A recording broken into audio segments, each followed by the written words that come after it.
washing my plates and thinking about life.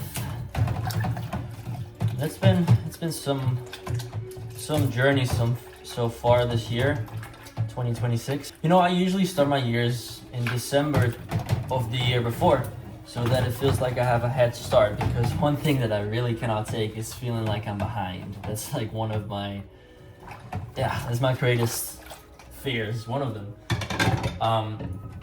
But truthfully told, like this year, the start to it has made me feel like I'm hella behind. So that's been a feeling that I've been having to manage. And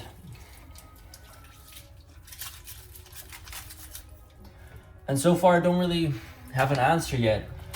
I've been slipping into old habits of just escapism through a lot of watching shows and movies and all that stuff, and just kind of avoiding my responsibilities, avoiding life in general. And then on top of that, there's just been some things going on in my private life as well that have been just kind of impacting me emotionally, which is something that I've had to deal with. But yeah, I don't want this to be like a fucking pity party. And I hate pity parties, so that's what I'm doing as much as I can to get out of them. And right now I'm doing so by getting the creative energy flowing again, by recording some content. To go this direction that I want to go in, I'll have to work on my discipline. I have to work on my mindset for sure, because goddamn, like so many thoughts are just holding me back right now. And there's this sort of apathy and disbelief in myself that is holding me back from even addressing those. And that's been a little crippling, I would say. But the good thing is that I have the system. I have a way out. I just need to apply it. And you might ask me why haven't I done that? And I don't know. Maybe it's just anxiety. Maybe it's just laziness. I don't know. But I know for sure that I don't like living this way. It just feels very wrong to be living a day to day, take it one day at a time, work your job for somebody else, make a living, get by. And yeah, it's fun to meet up with friends. It's fun to go on. It's fun to meet new people. Sometimes it's fun to watch a show, but then at the end of the day, I'm always back.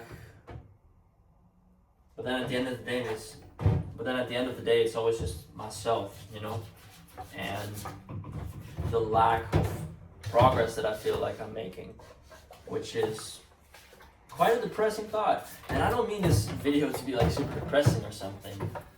I just thought I'd get my creative juices flowing by giving myself a reason to think out loud, which I'm doing with this video. And I know for sure that this video is not gonna like perform well, but maybe that's a good thing, because I want to get rid of that pressure to always have my content perform well. I want to make things that are true to me, you know, and if nobody actually wants to view that, then I want to learn to be okay with that. Because this need to be externally validated, it's been so demanding. Like, it's fucking tiring. Holy hell. To always have to think, or to always be thinking, how can I make sure that as many people watch this, comment on this, like this, and not really letting my own creativity take the wheel, and just saying, fuck it, I don't care who watches this. I'm just doing this for me because I need time for me to express myself creatively without any motive, without inhibition. And I've been losing that. And maybe that's the reason why I'm feeling so empty. Like, maybe that's the reason why I'm feeling purposeless at this moment. Maybe it's not even that I have to find this greater purpose or get back in touch with what I thought was my greater purpose, but rather I need to go back to my essence and just that childlike creative that just makes things purely to make them, right?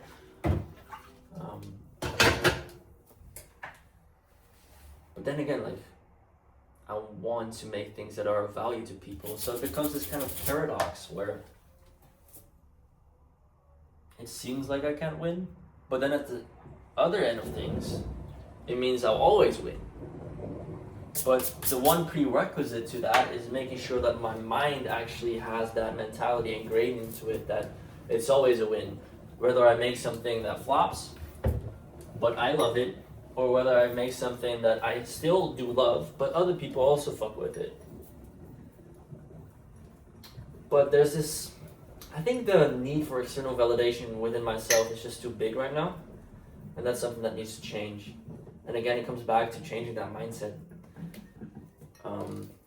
Which is funny. Like, it's crazy how much power there is in the mind and how your reality actually forms from what you say to yourself and the narrative that you follow. And then it's kind of almost teasing to know that you can change your narrative, but it just takes time, it just takes work, it takes a lot of effort. And then there's this temptation to then say, okay, fuck it, this is too much effort, like, let's not do it. I'm fine as I am. And then you play games with yourself to try and convince yourself that the current life isn't so bad at all, even though you're way off from your potential. It's like being burdened with glorious purpose.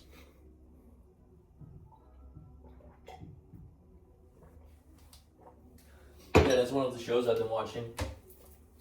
I'm a huge Marvel fan, and I thought I kind of lost it after the whole Infinity Saga, and then they started doing all the multiverse shit, and it kind of turned me off. But then I've been getting kind of hyped for the new Avengers Doomsday movie, and that gave me the impetus to basically binge watch all sorts of Marvel content, including X-Men. And now actually, like, an hour before recording this, I watched the final episode of Loki season 2, and it's banger. Like, it's a great show. The thing with shows though is I love them, and once I love them, I'm gonna watch them at the expense of everything else I'm doing. So it kind of fucks over my day, especially when I'm in a slump and my discipline is low. Then it's game over. Like, it's curtains. Can't do shit, because all I'm thinking about is, how will the episode continue? Like, what will happen to these characters? And like, what will the ending be? And how will that impact the greater, like, what will the greater implications be to the whole cinematic universe that this is a part of? I don't know, man. Yeah, that was fun though. It was a good show. Like, fuck it. Is it really that bad to have fun watching shows and stuff when you're quote unquote not being productive? I don't know, and that's always something that I've kind of wanted to balance, like walking that line. What is productivity and what is just living life? Because at the end of the day, at least in my eyes, tomorrow isn't guaranteed. So do I really need to be so stuck up on productivity that I sacrifice my own happiness? Then again, it kind of seems like you have to sacrifice some form of happiness to achieve ambitious goals. Or maybe again, that's just the beliefs that I was raised with, the beliefs that I've ingrained into myself. And I'm using these ingrained beliefs as a reason to not go after what I actually want.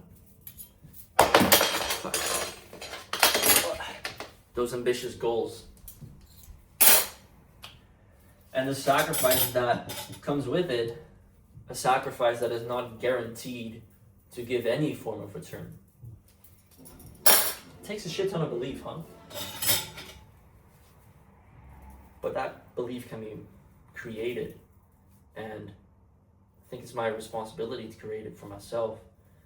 And with any of us, if we want something really bad, we know at the core that we want it, creating that belief is basically the foundation that we need to lay. Excuse me. But then again, I'm just rambling, right? Just thinking out loud. Anytime I have a slump, I want to create it into some sort of video that is inspirational and that shows that, hey, this is what I did to get out of the slump, and look, I'm on the right path again, and you can look up to me. But truth be told, sometimes these slumps just be taking too long. They're taking too long, and I cannot fit that amazing recovery story into my content schedule. And then I end up making nothing, letting that perfectionism take the better of me. And I think that's a shame. Maybe I should be showing more of the struggle. But I don't want my channel and my brand and just everything associated with me to be negative. And I feel, to be quite so honest, that I have a disproportional amount of slumps. And maybe that's because I'm going into a direction of my life that I've not been in before, and I don't know if I will make it, and there's a lot of uncertainty there. And it's just part of my personality to then get kind of, what's the word for it? Get very pessimistic, get cynical. But then again, people don't really share their slumps a lot these days. I mean, of course, there's a lot of awareness coming up on social media on mental health and basically the shittiness of life that can be. But really, I feel alone a lot of the times when I'm struggling, and it feels as though it's, as I said, it's disproportionate. And again, I don't want this to be a pity party. I'm trying to look at it objectively and wonder, is it really that much? Am I really just having more slumps than other people? Or are we all having an equal amount of slumps? And we're just not really talking about it like that because it's not inspirational, and we're trying not to get each other and ourselves down by seemingly getting stuck in life.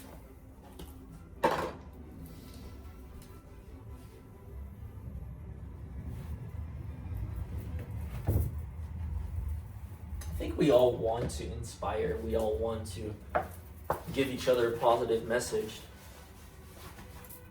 We all want to give value to each other's lives. And maybe it isn't the right way to go.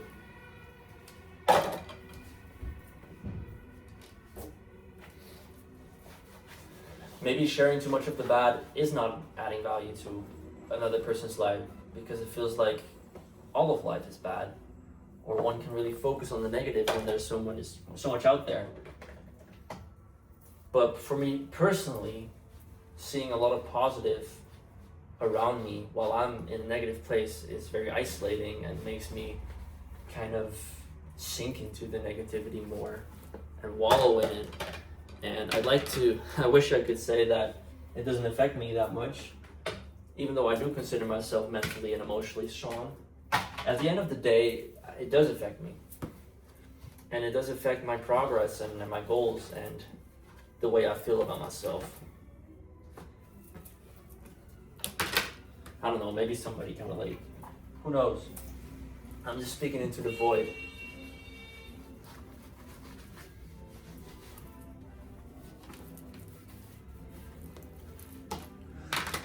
But yeah, anyway, almost done drying up these dishes, and then I'm gonna have some dinner for myself. Tonight is gonna be a social night. I'm having a call with a friend in a bit. Just kind of, actually, he's more than a friend, he's an accountability partner as well. And we're just gonna talk about where we're at in life. He's building a business, and I'm building my music. I'm building my brand, I'm building my repertoire. We're both building something. So we're gonna talk about where we're at, each of us, and see how we can help each other to ideate, or maybe to help solve a problem, or just simply relate to each other to make this whole journey feel less isolated. And then tomorrow I really want to get things back on track.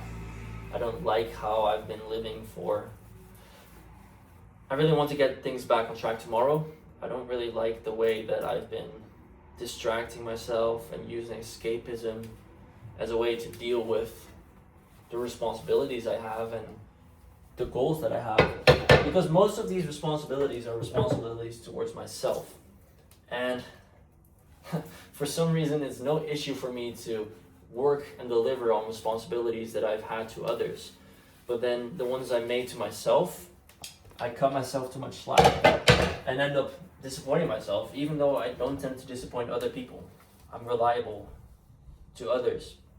And maybe that's a way to actually hijack that mental wiring. If I can find a way to have others hold me accountable to my own goals and have the same, so to say, pressure that I get from working for a boss or a manager, and apply that to my own goals, then I'll probably do better with them. I'll find a way to systematize that, find a way to make that work. Who knows if it will? We'll see soon enough. But yeah, anyway, I'm not gonna make this video too long because it's not that interesting. But if you're watching this, then thank you very much. Yeah, feel free to leave your thoughts on this, because I mean, if you're watching this, then shout out to you. Like, you're watching a random dude do his dishes and speaking his mind, and I don't feel like I've said much that is very cohesive, but maybe you got something out of this. If you did, then yeah, please let me know your thoughts, and hopefully see you around.